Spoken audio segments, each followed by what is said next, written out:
My first semester at ASU, this program called Project Rose, and it was started by ASU social work professor, and her thing was like, I want to rescue these girls. How they did rescuing was using the police to arrest individuals who engaged in sex work, saying, you do this or you're going to jail. Take the service or go to jail. And I was like, this is not right. You can't fight coercion with coercion. If you're saying that these people are victims of trafficking, then treat them like victims and treat them with dignity.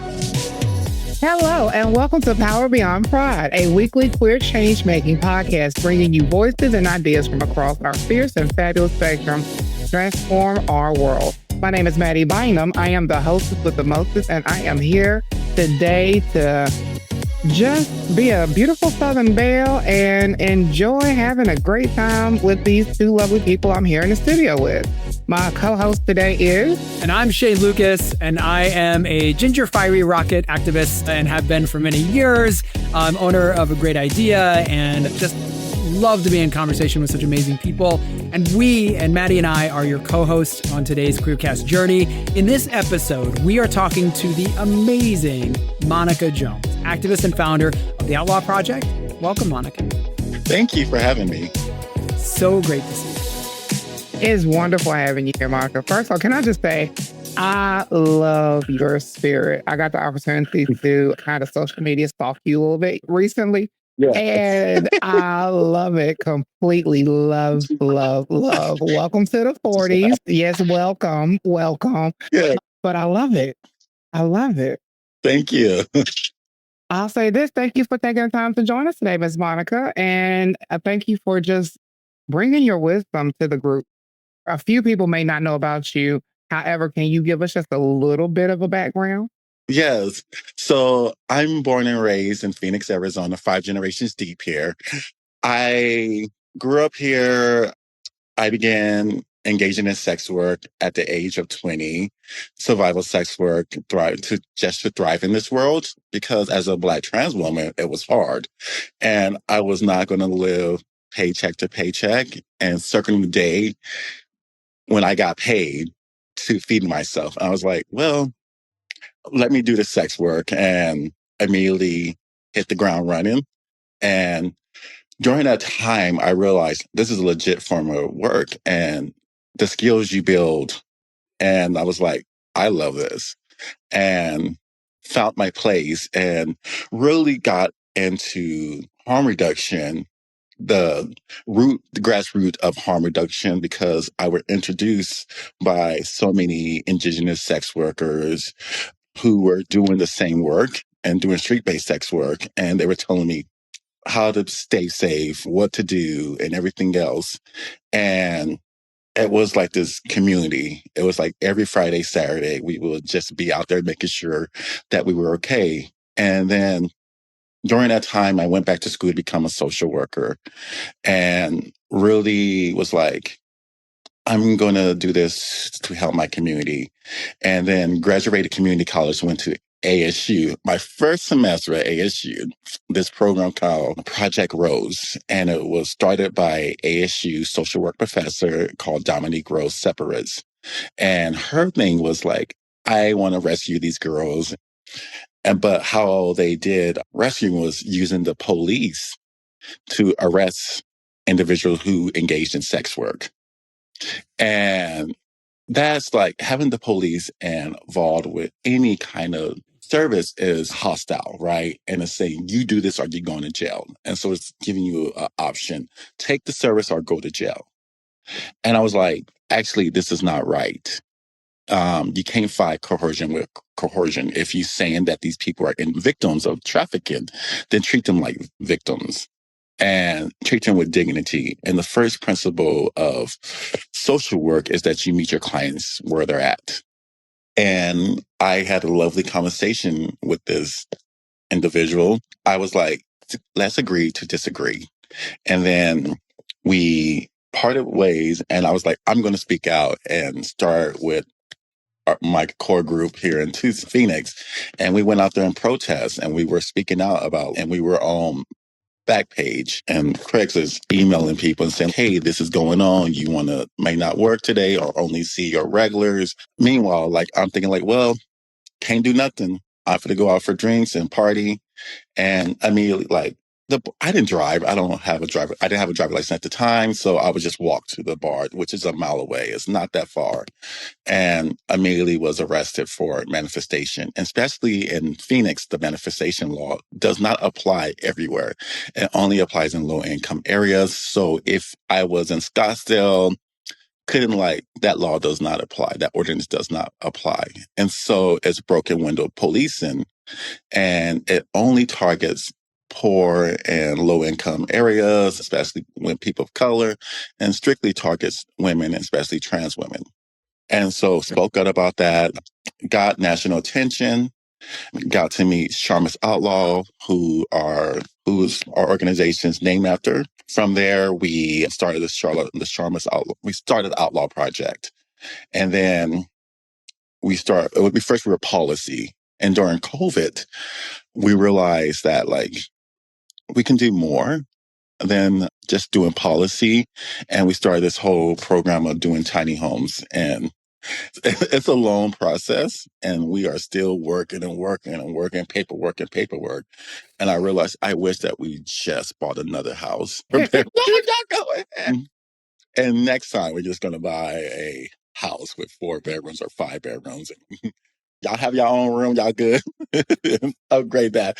And so it's a learning process as the executive director and founder of an organization, and learning from a community of what works best for them. Right. And so that's what I'm doing here in Phoenix. I love it. And it's interesting because Arizona is often called a swing state, right? Yes. So because it has progressive movements in there, but it's also obviously got a lot of conservative leaders have come from that state as well. Yeah. What gives you hope, I guess, that change is possible there? Like, where are you finding that? Because many people are in their own communities not feeling that. And so I'm curious where you're seeing that in your state. Hope. We need to put an asterisk on that? Is that what you're trying to say? Yeah. There's no hope. Go ahead. Yeah. Hope. I don't have hope. Even in those safe places, navigating these safe spaces as a Black trans woman, and realizing that even allies want you to code switch. Allies want you to be soft-spoken, not angry. And if you're angry, you're going to do passive-aggressive anger. And if you show like, I'm angry, and you're labeled an angry Black trans woman, or the other, right? The other is who we provide services to. So you're not my equal because you're angry. And so now we're going to put you as the other, right? And so it is that trans misogyny, covert racism that is still underlying in our community, especially allies, our true allies who are out there fighting for equal equality and all this other stuff, but have not tackled their own internalized racism and how they hold people of color, especially Black trans women, speaking for myself, and how we show up and how we deal with stress, right? And so until we dismantle all these systems, like what is the right way to be, the homogeny of our country, right? This is how you should act, the baseline of how you should act. I mean, no, we are all from different cultures, and anger and sadness and trauma look so different to us, where if someone is angry, they're still deserving of a hug and everything else. They're deserving to be like, how you doing? Are you okay? Do you want some coffee? Okay, you don't want to be talked to? I come back in an hour to see if you could calm down and everything else. And so I don't have hope. I think people are in their own bubble, right? There's a saying that says, if they come for me in the morning, they will come for you at night. And I like to switch that, right? And I like to say, if they come for me at night, they will come for you in the morning. Because a lot of people feel safe. They're sleeping, right? And all these things around them is going on. So trans people are getting our rights taken away slowly by slowly, right? There's no big uproar because of what they said. CNN, who was the most progressive news outlet, right? As well, trans people are the least people that we should worry about. We should worry about all these other policies, right? And yet we've seen the trickle down effect with Trump's attacks on trans people, immigration, and also now his new policy where his new direct executive order and everything else that like he can deport American citizens, right? And so who do you think he's going to deport, right? And so in that meantime, while you were sleeping, thought you were safe, you have a rude awakening, right? And so I don't have hope, but I do have hope for the resilience of my people, right? Of how to fight back, right? When there's a quote from someone when The Handmaid's Tale came out and the book, right? And they were saying, we are not going to let any good old boys take us out from our homes, right? And so that thing of fighting back, right? And I don't know about our faint of heart allies, but I know I'm going to fight back. I know that's right. I don't have the luxury of leaving the country, right? The white flight, right? The privilege. Oh, I'm going to leave the country. I'm in Europe now.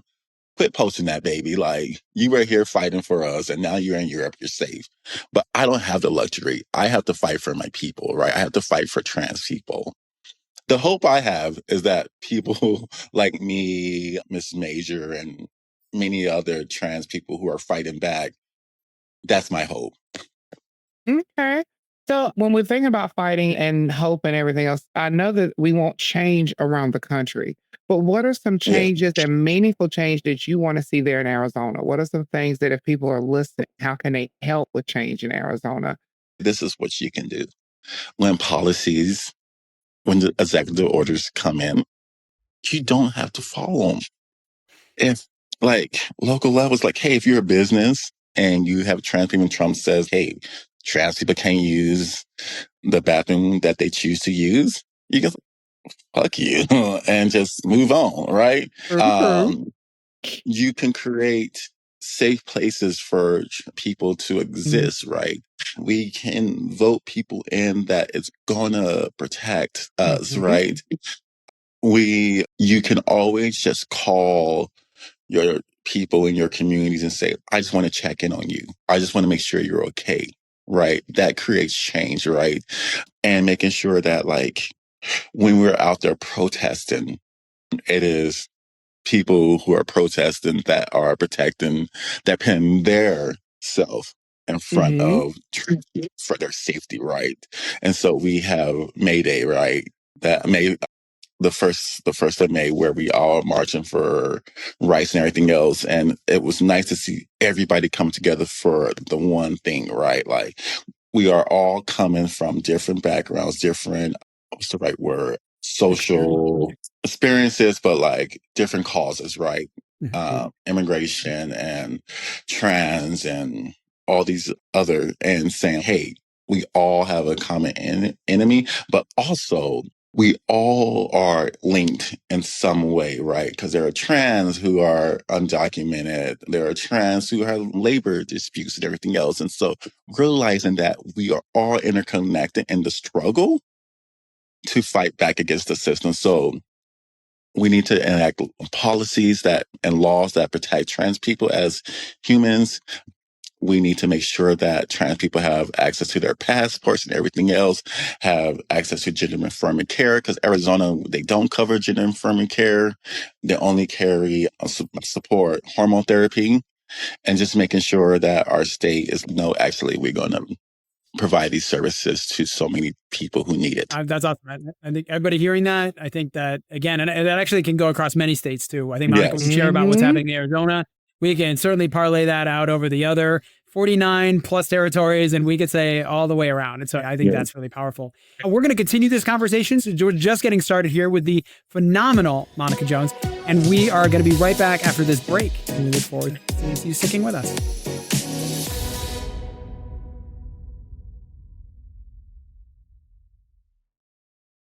Welcome back. This is Power Beyond Pride, a queer change making podcast, and I am Mattie Bynum here with my co-host Shane, talking with the beautiful, amazing Monica Jones. And Shane, I do believe you had the next question. Well, I've just am really moved by what you shared, Monica, around how people can respond to this desire to like have hope, see change, like change is possible, or it's only going to be 4 years, or whatever the case is. And I feel like you and I are both from some of the same movements, especially around decrim and other movements. You know, when we talk about anti-racism, when we talk about decriminalization of sex work, when we talk about these movements, they've been in these conversations for a long time. And I feel like many people are always, they're like, hey, that anger that you've got. And I know, again, you mentioned earlier that oftentimes is used as pejorative when we talk about community members, but like there's a space for anger and there's a space for fury. Mm-hmm. And I feel like, is there a way for us to have a conversation that like, we should be angry. We should be angry when people are taken from their homes, when they're deported without any legal due process, when their children are taken, like when we talk about, again, the murder of people of color on the streets, like when we talk about these things, we should be angry. But I feel like we're often told, don't be angry. And I know for, again, trans women of color, for women of color, that is invariably a mantra. Like, don't sound angry. But like, we have to have a place for this. Yeah. I'm angry. We should all be angry. Yeah. I think talking about anger, right? And there's different ways that anger show up, right? How Black people show grief, right? Sometimes might be anger, right? And to talk about this is a funny thing that I lost friends and I ended friendships because I was like, I'm dealing with some grief. And it came out and people are like, well, you sound angry. I was like, yes, I am angry. But we have the right to be angry. We have the right to yell, to cuss, to vent, right? To clap our hands, to yeah, because we have that right. And it's nobody else or no other race to tell us and to police us and to say, oh, that's ghetto. No, we have that right to that anger, right? And that anger is historic, generational, right? And so we, as Americans, we have the right to be angry, to speak out when trans women are murdered. We have the right, like you said, to be angry when people are taken from their homes and deported. We have the right to be angry when someone who is a citizen is kicked out of this country, right? We have the right to see when there's unjust treatment in our country, right? Where people who stormed the Capitol, who did that in acts of violence, but people who were peacefully protesting and who were not angry, right? They were peacefully protesting a genocide of people in Gaza, right? And they're being kicked out this country. And so we have the right to be angry, right? And so sometimes who has the right to tell us when it's okay to be angry, right? Because depending on the party, like you see how Trump was like, it's okay to be angry when it's in my benefit, right? Mm-hmm. But when it's not in my benefit, no, you can't do that. You can't do that, right? And so I want us to look at the policing of anger, right? Even now, it's very politicized, right? And so, but for us, our anger is our right. It's okay to go out there and protest. It's okay to cry, to yell, and everything else. We don't have to be demure and speak so proper and try to hold ourselves together when we want to say this is fucked up. There's all this shit, blah, blah, blah, this and it's okay to do that. Hearing that, and again, I love that you talk about grief, because I think, again, there is so much of movement work that is about grief, either what we experience, what we witness, what we're in community with. And I think that it can be paralyzing to try to, as you said, police that grief and that anger. Yeah. And there's got to be a conversation about what do we do that translates into action, and how do we hold space for this? Because it is a marathon. And if you don't make space for that fury and you just continue to make it, right, to shrink it, right, it is hard to do that over a year and continue to suppress it, because that is energy itself, right? Yeah. That is energy just to take that and swallow it and hold it. And so I appreciate you sharing that. It's really powerful. Yeah. Thank you. It ends up like a volcano blowing up.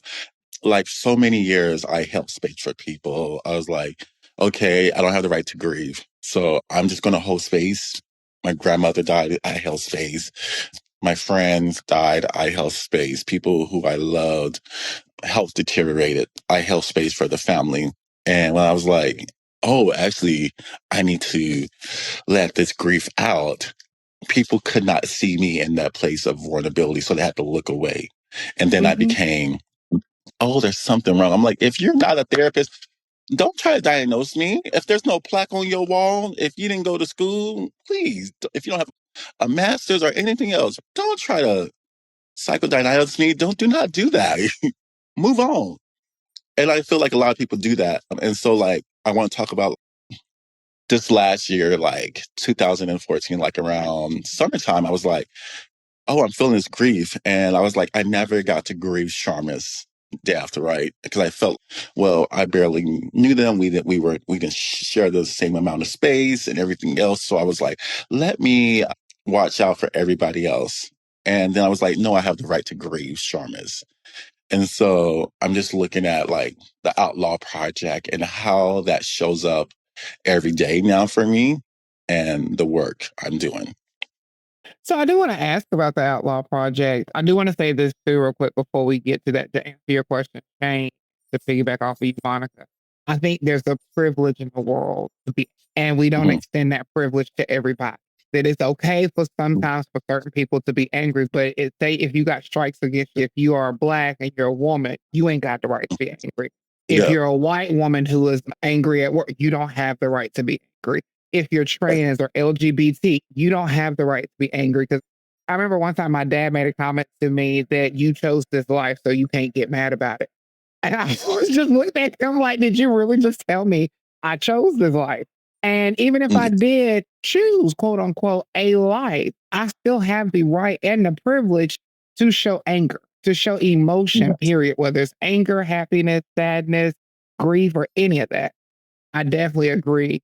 And that was just my 2 cents on the angry. Well, can I ask you a question around that? Because isn't that then up to our communities, like our community organizers, the people that we're in community with, to create spaces where that's possible? Because what I'm hearing is not that the feelings aren't there, but that those feelings, if deployed, become a place of vulnerability. So isn't that where we should be looking at our movement saying, you're not like, and Monica, you talked about demonstrations and how community members are recognizing like certain people with certain privileges should be at a space, like taking kind of the first, let's say, negative responses, because certain community members are used to taking those responses. Again, like how we're thinking about, well, how we use privilege.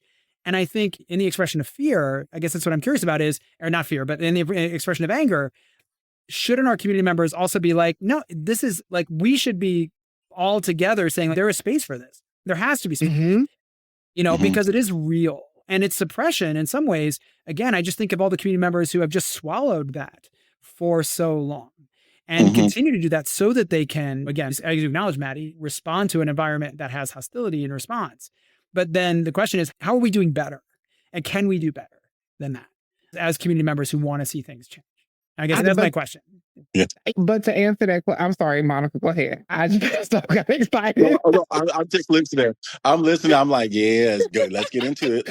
I'm thinking like, okay, this might be our whole segment. Two things on that though, real quick. I get tired of people saying, how can the organizers of the movement make space for that? Because it's almost like going back to teachers. I can't educate you and teach you values and show you how to grieve and show you how to do all these things at one time. So the community itself, this is why I feel like it's important that the community comes together, not just the community leaders, but everybody. The sense of community needs to come back together so we can provide that space. Because if we wait for a select few people to create space for us, we may not get that space. And I'm not saying that we don't have people who are working in the activism section of our community and the movement. But what I'm saying is we have activists, we have organizers and leaders. But sometimes as a community person, you can speak up yourself and say, you know what, I'm mad as hell and I'm not going to take this shit. You know what I'm saying? Like I'm angry, but then also tell your organizer, I would like to see this space. So I think sometimes we sit back and we wait for the movement leaders to create that. It's just like that person is dealing with 2,100 things at one time to help the movement. If you see that there's a space that is being voided that we need to fill, let me know. That's why we're here together as a community. That's not why I'm the head and you're the movement. No, we're a community of a movement because we're supposed to work together and do that. You know what I'm saying? And networking together. Monica, you have this group called Outlaw, which I quite heard you scoop by at the beginning of this interview, that you were an executive member or organizer or in a position, executive director. Like you said that so smoothly. I want to go back to that. Can you tell us about the Outlaw Project and what it is, the name, where it got the inspiration for it? Yeah, so the Outlaw Project comes from Sharmus Outlaw, who was an amazing activist, sex worker rights, HIV policy, who passed away in 2016 due to a lapse in their healthcare due to a gender marker discrepancy, right? And this happened all the way in 2016, right? And died. And so, like, I was on my way. We went to Desiree Alliance Conference in New Orleans, and I was trying to come up with a name. And I gave this passionate speech about Sharmus and like why there's no flowers at the at Desiree Alliance for Sharmus. It was like a dry thing, and they was like trying to sweep over that. And I was like, no, we're going to give a speech about Sharmus. And then right after that, I had to go to South Africa for the International HIV Conference in Durban, South Africa. And I was on the plane and I said, I'm just going to name my organization the Outlaw Project, because I realized that all the things Sharmus wanted, she should have had, right? She should have had secure housing. She should have had her own private health care. All these things so that like she should have been here and enjoyed all these things. And so that's where we got the name. And then Sharmus, before she passed away, she did this amazing report called Nothing About Us Without Us. That question, like ask questions to translate, what do you need? And a lot of it was like secure housing. And so that I had that report, COVID hit. And I was trying to do housing for trans women. And I was just laughing at my girls. I'm like, quit getting kicked out. Because we're doing housing and you keep getting kicked out, girls. We can't. No. And it's a thing that we have to teach our girls. And it's just like, I was like, if you told us you had no friends and we go to the house and there's 20 people in the house, you're going to get kicked out because we're not the owners of these places, right? And so I realized that we have to build things and to make sure that our trans people are safe and have secure housing, right? And then what I also noticed when we were doing this, that like some girls are like, I just need a place to shower, store my clothes, wash my clothes, get a hot meal. And I said, oh, they're like, yeah, I'm good.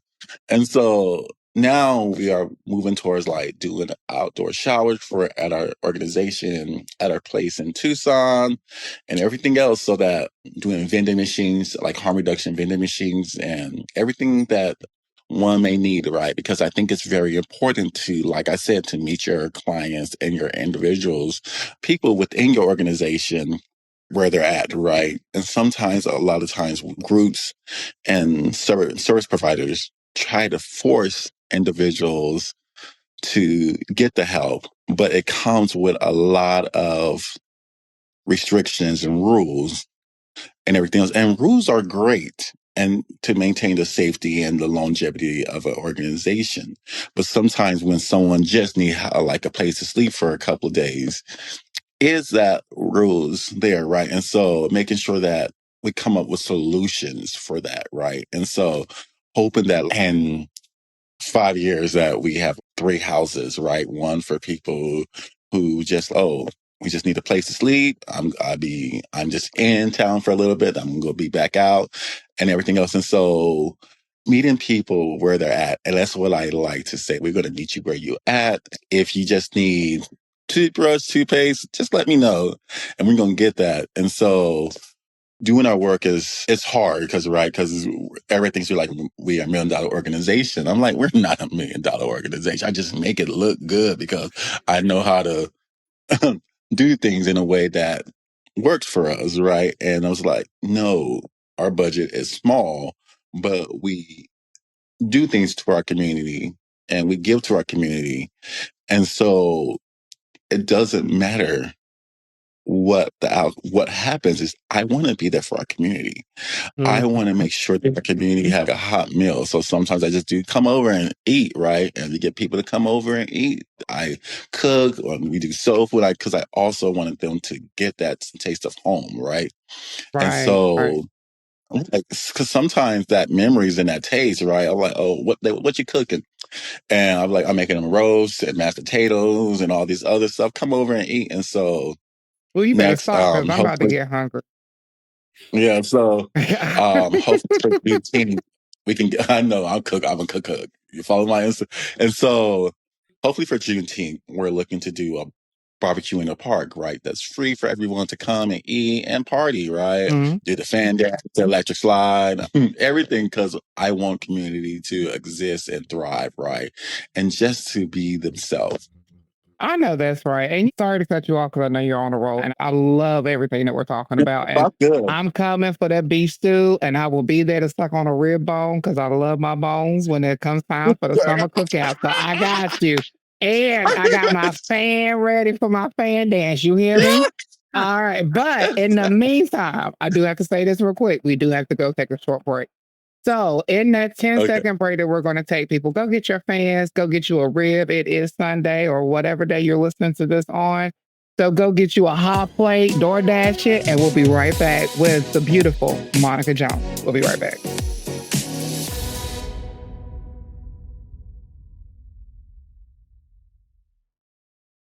Welcome back to Power Beyond Pride, where we are talking with the activist powerhouse Monica Jones. I'm Shane Lukas, and I am here with my amazing, wonderful Southern belle of a beauty, Mattie Bynum. Monica, we're talking about the movement work you do, but now we want to know more about you personally. So I do have a question for you. Our title of our show is called Power Beyond Pride. So when you think of Power Beyond Pride, what does that statement mean to you? Power Beyond Pride. So that means like we caught you off guard with that one. It means fuck your pride. It's beyond this. It's because like sometimes pride is only like this one day, right? But it's like there's power on that. Like I'm still trans even after pride. I'm still me after pride. It is not just like one day where it's commercialized and we have to pay to get in. I'm this every day. So I'm not here for you just to gawk at when you come with your, let's go to Pride. All you straight people that want to go to Pride. Oh, let me take a picture. No, baby, no. Say the word. I love it. I love it. It's super powerful. Again, it's thinking about it's so much bigger than I think the movement sometimes lets us talk about it. And I love that you're saying that. Like it's every day. So this is an everyday piece. Well, now we're in their speed round. So in the speed round, we are going to be asking you some questions and you'll get any time to think about it. You just got to give us the first answer that comes to your mind. Are you ready for this? Yes. Okay. Mattie, you want to take the first one? What's the word you love the sound of? What word? Fuck it up. All right, fuck it up. All right, tell me back. What's the worst advice you've ever received? Oh, get over it. What's the best? Best advice? Ooh. The best advice, fight back. I love it. Okay, right there. That's a t-shirt right there. Fight back. You better fight back. So if you were a flavor of ice cream, what would you be and why? Oh, strawberry cheesecake. Ooh. And why? Because I'm the best. I'm a Sagittarius. And not everyone can have strawberry cheesecake. And like, when you get me, you're going to remember me. Yes. I can see that. Right. I was actually thinking a little bit of sweet and a little tart, like most Sagittarius is. Y'all sweet and tart at the same time. Okay. A little hard pieces in there too. So we're all going to go out for a big meal after this is over too, because you know what? I want to know what's your favorite meal to cook. Oh, so my favorite move is soul food. So I do, because I cook for a lot of people and a lot of vegans. So I do fried chicken. And then I also do fried oyster mushrooms. And so that's my go-to meal. But then my go is like pot roast, because you set and forget about it. You come back and everybody thinks you've been cooking for an hour. Baby, that pot roast and that mashed potatoes and those corn and everything else. Sunday dinner. That's how you know we old, because we all be saying set it and forget it and know exactly where that came from. Okay. Yeah. What's a book that significantly impacted you? A book. Oh, damn it. I know it. I forgot the name of it. I was just looking at it and I totally forgot the name. But I really think about The Hate You Give Me right now because it really does talk about code switching. It really does talk about how we as allies have to code switch too in our day-to-day life. And you really realize that, yeah, I have to code switch a lot. All right. So here's my next question, because I know you mentioned you might be hitting a concert with one of these folks. So who would win in karaoke, Beyonce or Lauryn Hill? Beyonce. All right. Is there a favorite Beyonce song? Come on now. Beyonce hit all she could sing and every different thing she wanted. I'm not and y'all saying saw what she can't. I'm not, but I'm still a Lauryn Hill. I think Lauryn Hill will be better in karaoke than Beyonce. How many 16-year-old Lauren, not current Lauren. How many albums? 16-year-old. We're going to see the throwdown now. Oh, why they got to be? Can they just do a song together and we'd be like, oh, bitch, that would be nice. Oh, that would be amazing. They all be right. Okay, you know what? I think we've made a request. We need to contact both our agents and be like, yes, this duet needs to happen. Yes. On board. Okay, next question. First red flag that a trick or a hookup was going to be work. Damn it. My last relationship. Oh, that was a 6-year long dive into that. And I'm still recovering. How I knew it was going to be work. Because I lied to her the first day. I was like, yeah, I got a taste for bad motherfuckers. And like, when you were like, I like him. I was just like, ooh. And so I knew it was going to be bad because I'm like, I'm instantly attracted to him. So there must be something wrong with him because there's always something wrong with me. So so I knew it. So I was like, I set myself up for a 6-year heartbreak. What do you celebrate about yourself that you think like people need to see more of, that you wish people saw more of? I think I love that, like, I have this young energy. And someone said, you just have a young energy. And I was like, yeah. And I always thought, damn, I don't feel like I'm 40. I feel like I'm still like in my teens. I feel like I act like I'm in my teens. So I'm like carefree.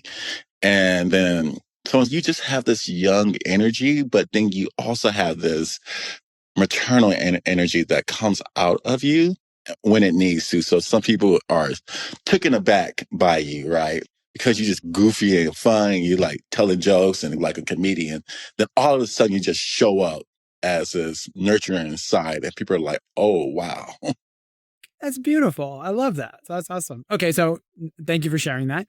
Next question is, what's a piece of clothing that you can't bring yourself to get rid of, though you should?